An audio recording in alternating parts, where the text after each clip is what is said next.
I always like it when we don't have to not wait till the meeting. It's a good conversation.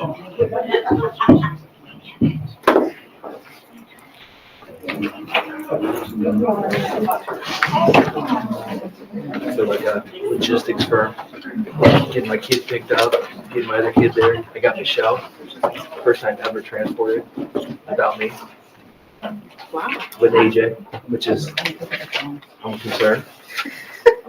I took her to the north side because he had to be there for the game, right? So, kind of waved by and said, good luck. Is Doug not coming? He's the main one trying to get this meeting changed, so he's not there. Did they just like to come and drop off the section? Yeah, Dora just passed the meeting. She did? Why? I went straight to Jackie. Oh, okay. Wait, so she didn't deliver? She didn't deliver. All right. It might be a phone call. Yeah. Oh, wait. Where was I got it. Listen. Are you ready? Yeah. I'm like, what's happening? You got the badge? Yeah. I'm going to call the board meeting to order if you guys want to stand for the Pledge of Allegiance. I pledge allegiance to the flag of the United States of America and to the republic for which it stands. They switched it. I was looking which Who changed the All right. flags? Who did that? We are creatures of habit. All right. I pledge allegiance To the flag of the United States of America and to the republic for which it stands, one nation, under God, indivisible, with liberty and justice for all. Wait a minute.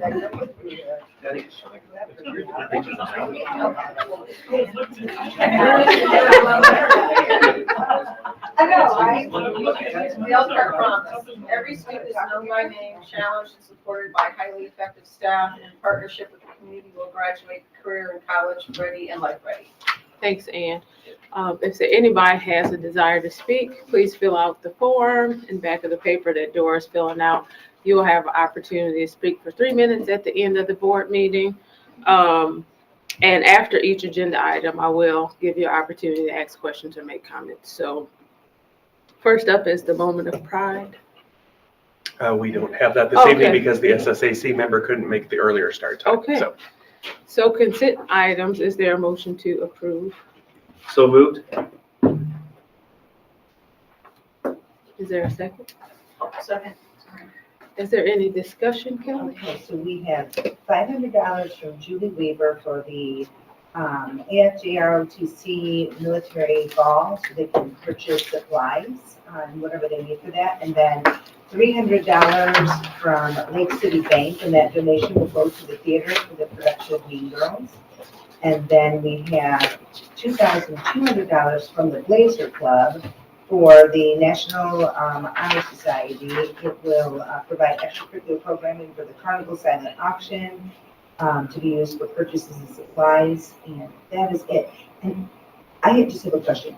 When they do the fundraisers, like how early do they come in? Because like I feel like we miss them every single time, and like there's so many that I would want to participate in. So like do they come in at a certain time and then it just takes a month for them to get in the board packet? No, they come in, they have a deadline that they have to meet.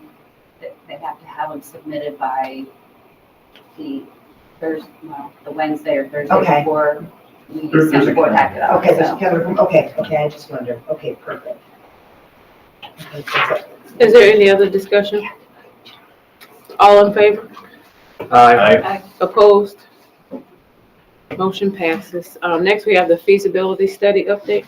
Just to update everyone that last week, the feasibility study did a deep dive on demographic data, both at the board meeting and with the key committee on Thursday. This coming week ahead, March 7th and March 9th, the key committee meets, and it will begin the process of exploring options based on the information they've received about facility conditions, the demographics, and the interview and survey data. The interview data, I don't know will be ready by that time, but they will begin to put that together, and we'll be finalizing that agenda with the presenters. And I just want to reiterate, if obviously everybody is not able to participate in the key committee, but all the information is on the website, so you can review all of the studies, all the information, so that you can stay abreast of what's going on. So please go to our website, and I think the button is called feasibility Study Yep, 22, 23. Yeah. Yep, and you can review all the information. And if you have any contacts within the key committee and you'd like to reach out and have a discussion with them, ask questions, share concerns, please do that as well. Up next, Brian is gonna give us an instructional report. Good evening. My name is Brian Bennett, and I'm the coordinator of professional learning for Elkhart Community Schools.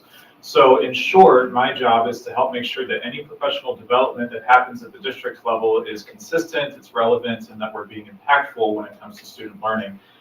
So just a little bit of a background, Dr. Thalheimer asked me to come tonight to speak about our instructional coaches.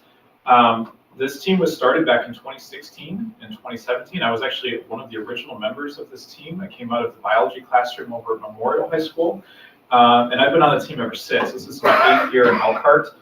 We started as a team of 3. We had 2 coaches, myself plus another colleague, and then we had a director of instructional technology who worked with the director of technology at the time to do our iPad handouts, all the iPad 1-to-1 program, our Canvas adoption, our Seesaw adoption, our Google Workspace adoption, all of those different programs that came right around the 2017-18 school year.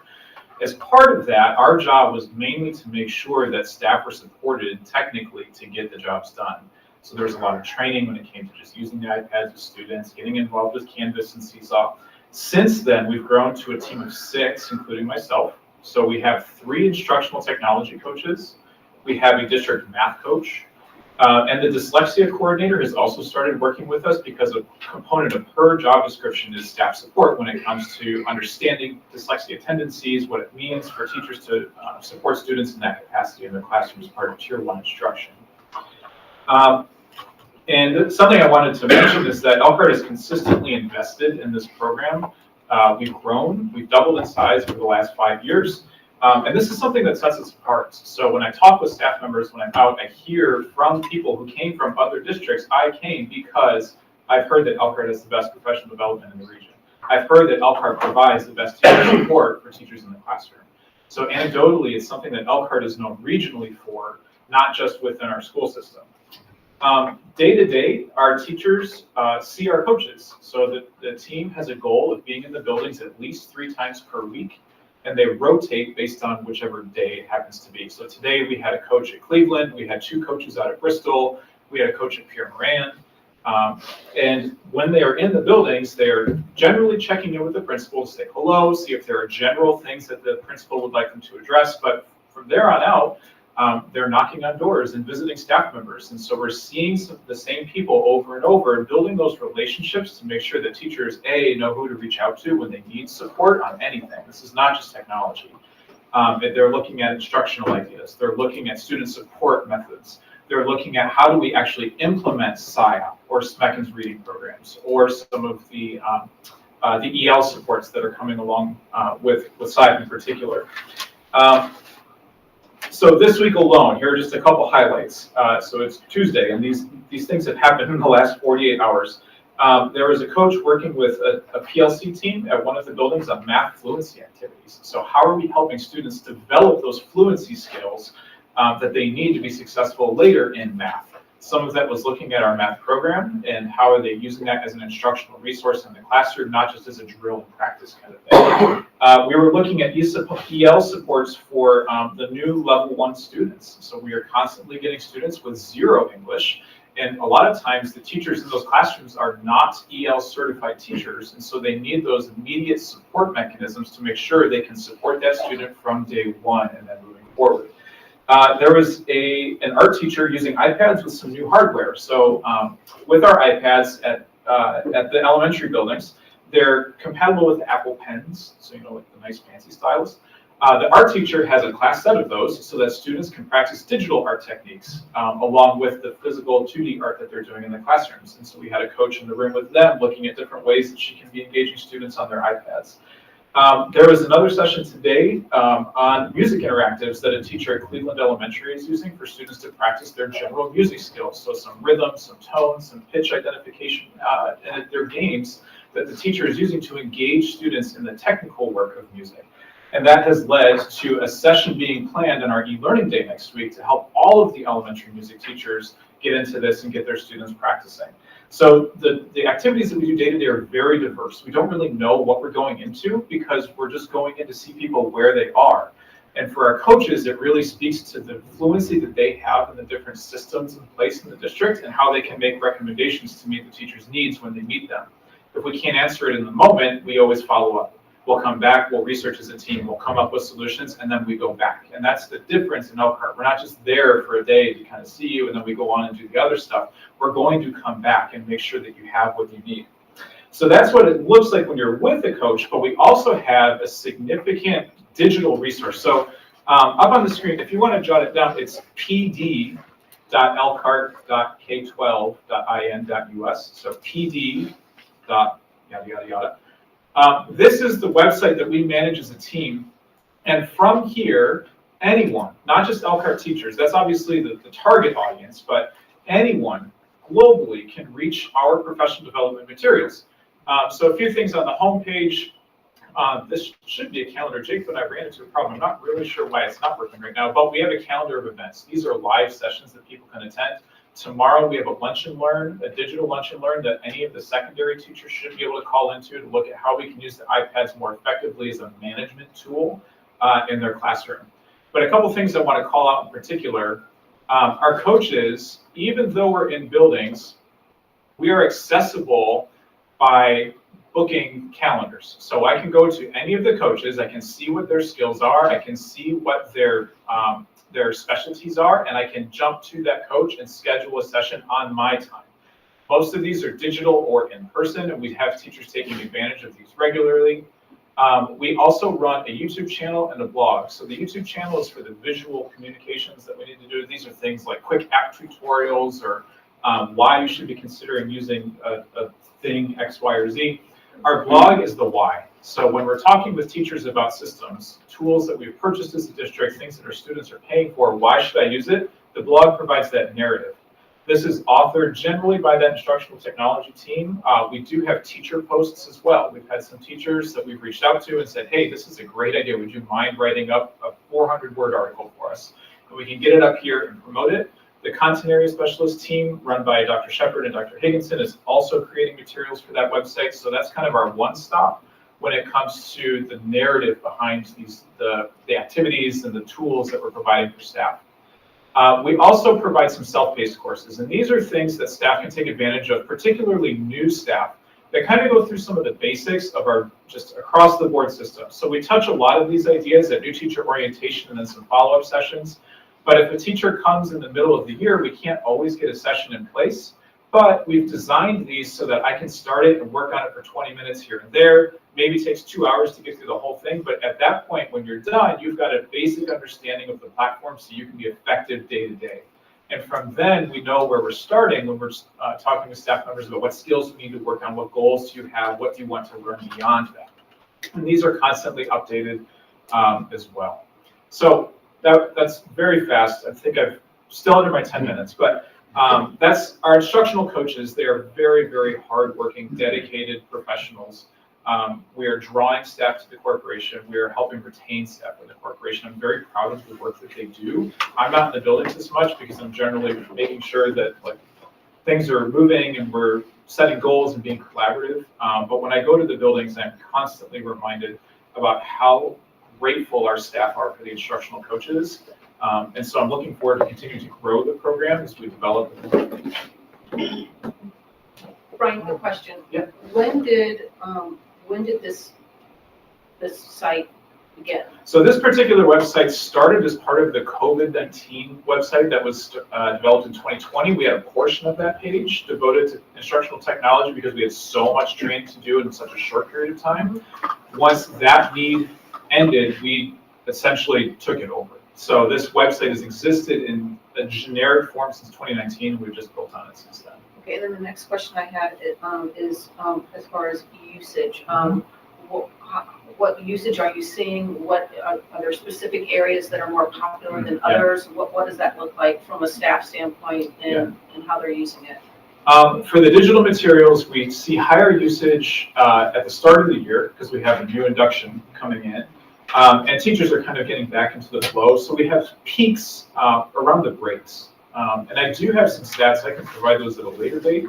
But we do collect stats on just how many visits are we getting monthly. And we do look at those as a team. Our highest blog articles, just looking at it from last week, so I'm pulling from memory here, but we had an EL-related blog post on how are we engaging students in writing if they have low English capabilities. But with those blog posts, like it's targeted for EL, but we're looking at literacy in general. So EL is the specific group, but all those methods apply for literacy across the board. And that's why they have that broad appeal for staff. But we do have stats. I do use Google Analytics to keep track of just general interests. And I can get some of those highlights for you. Do you have any surveys or anything you do with staff to find out if there's certain things that they're interested in and things they want to know about? And yeah, so I just actually worked with Jason Inman in Tech Services to do a state of technology survey. So we did one in 2019 and 2020 to kind of respond to COVID. What needs do we have immediately? We did a follow-up to that this year. And the general things we were looking at are hardware, so are the iPads suiting needs, are your teacher machines suiting your needs, are the projectors working, but then we also looked at professional development. Generally, staff were happy on professional development. On the 4-point scale, we were just above a 3, like 3.1, 3.2 out of 4. And we had 280 some odd respondents, so it's representative of the district based on our sample size. The other PD needs that we saw were people wanted more during the day. So we do a lot after school, but because high school gets out so late in the day, it's hard for staff to stay from 4:15 to 5 o'clock. It's just, we're tired. High school's already got a long schedule.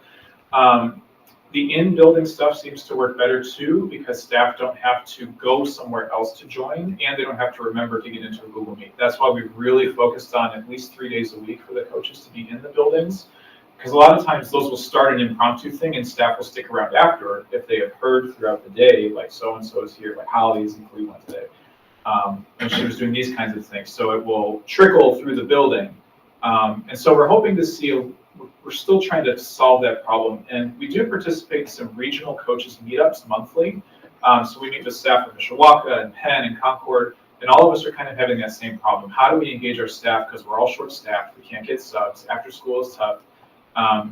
So for us, it's been getting into buildings on that rotation at least to get involved with people. great. Thank you so much. I appreciate it. Do you track utilization?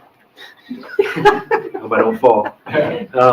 In the sense that are there particular schools that are using it more, meaning getting on the calendar, meeting with the coaches, one-on-one, taking advantage of the lessons and the learning capabilities? Do you track it at the school or maybe in the grade level and then run that up against testing scores and proficiency to see if you guys are really making an impact? Yeah, so that's one thing that we've started doing this year, and talking again with Jason to try and find a unified way to track that information. So starting in January this year, we've got 2 mechanisms in place.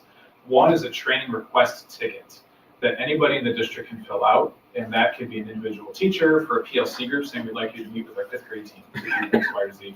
Building principals also have access to that to schedule staff meetings.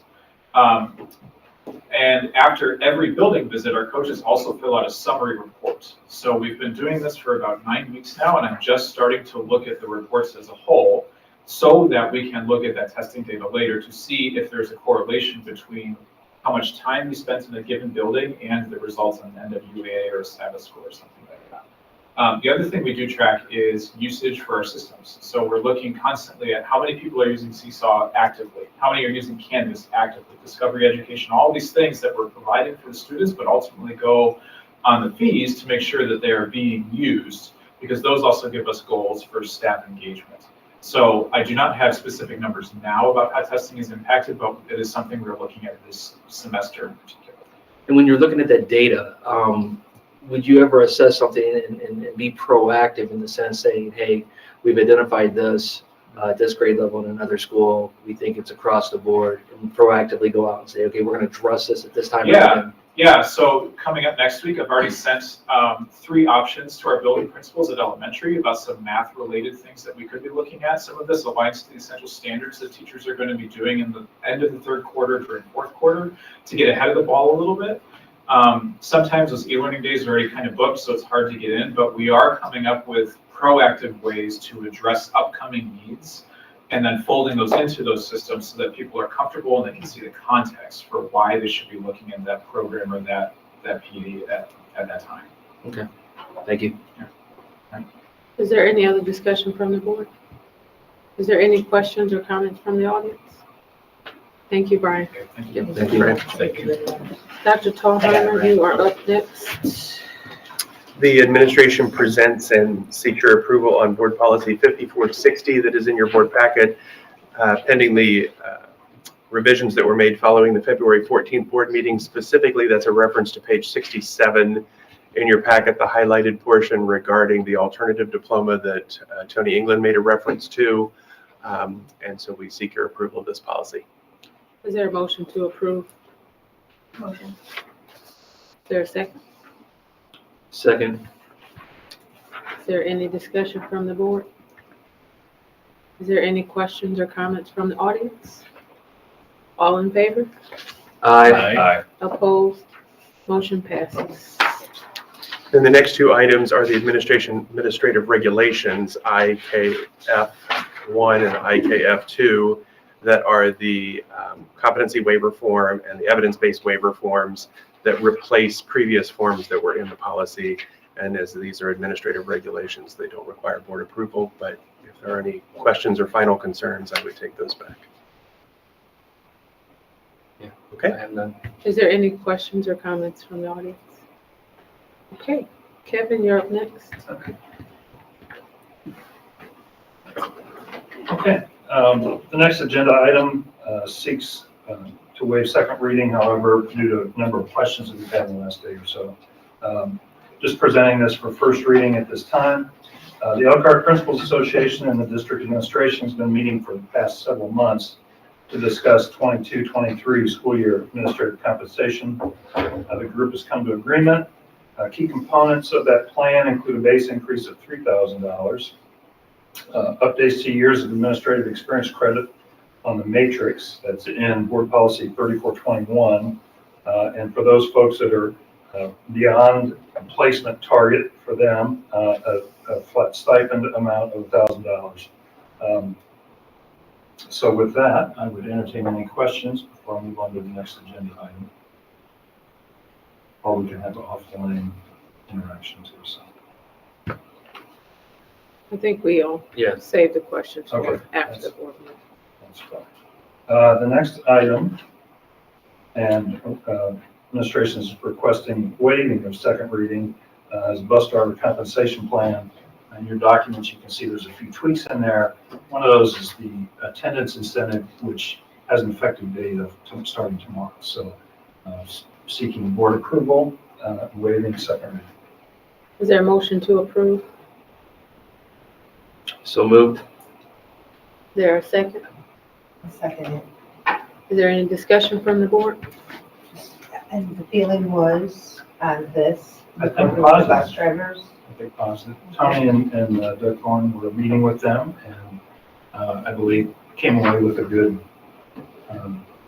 good spot where they ended. So, to my knowledge, it was favorably supported by all. Tony, did you have any comments to make? Okay. Is there any other discussion by the board? Is there any questions or comments from the audience? Okay. Finish.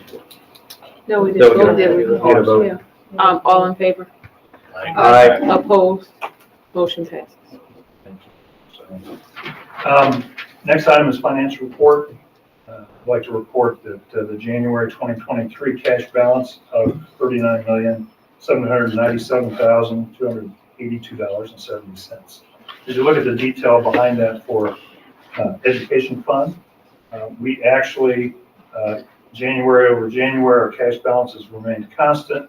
And the thing I like looking at is that interest line there. If you've noticed, and we talked about this at the organizational meeting, the rate of return has improved greatly with interest rates going up. And so we will finish the year in that line quite a bit above what we budgeted. Operations fund is running well. You've seen the detail at the back about ESSER 2 and ESSER 3. ESSER 2, we've spent 80% of those funds and a little over 40% of ESSER 3. We meet regularly discussing the programs that are included in those budgets and the personnel, and so something that we can provide. That concludes my comments on the finance report. Is there any questions or comments from the board? Yeah, Kevin, I think I sent you that email on the line item on the operations fund was missing the Yeah. budget for the property tax. We know what that is. Yeah, let's see what that is.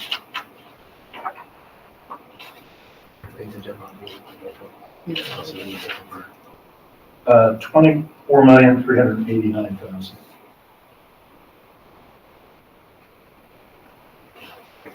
Okay. And on ESSER, at some point, can the board get an update on kind of how things are going? Yeah, I've and talked to Beth Williams about kind of format of what I think it should look like, that we'll share, like here's the positions we currently have, here's the positions we couldn't fill, and so we've reassigned those dollars to these programs, that kind of format. So yes, that'll be forthcoming. Okay, and then also if we can just have an overall update on, just so the public knows how we're spending the money, where programs and things that are going to it, Sure. just as a refresher for the community, I think that would be helpful as well. Mhm. Thank you. You're welcome. Will we have an ability to analyze, since the funding is going away, will we have an ability to analyze the programs that have been put in place so we can make a determination, what we want to carry forward? Yes, okay. And then as for the 3 funds, we're 40% through those? The ESSER 3 fund. So remember, ESSER 1 Yeah. is not included in the packet because it's been fully spent. Expired, That was right. the original, a little over $3 million. ESSER 2 is about 80%. Okay. Expended at this point. And then ESSER 3, we're 11 million into it and And that, have ways to go. and that goes through 24? That goes through 24. Yeah. Very good, thank you. You're welcome. Any other questions or comments from the board? Any questions or comments from the audience? Thank you, Kevin. Our next and final item is the insurance update. You can see in your materials, January was a good month for us. January last year was a good month, but our claims were even less than last year, so we're off to a good start. And well ahead of the expected claim costs. So knock on wood, that continues. And that's all. That concludes my comments. Any final questions or comments from the board, from the audience? All right, thank you, Kevin. Thank you. Do we have anything from the audience? Anything from you, Dr.? I do not. Any final comments from the board?